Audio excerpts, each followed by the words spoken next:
Are you looking to update the phone number linked to your Hotmail account? In today's guide, I'll show you exactly how to do it in just a few minutes, step by step. Let's dive in. First, open your web browser and go to the Outlook login page. Sign in with your Hotmail credentials. If you don't have them handy, make sure you retrieve them before moving forward. Once you're logged in, you'll land on your Outlook mail page. Look to the top right corner of your screen and click your profile icon. From the drop-down menu, select My Microsoft Account. This will take you to your account settings page. Here, focus on the security section and click on it. You'll be asked to re-enter your password.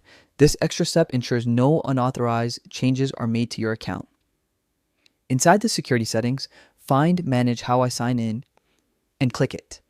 This section allows you to manage all your verification methods, including your phone number. Click Manage, then look for the two-step verification options. Next, find the option to add or update your phone number. Click it, follow the prompts, and enter your new number carefully. Make sure it's correct. This number is crucial for keeping your account secure and recoverable. And that's it.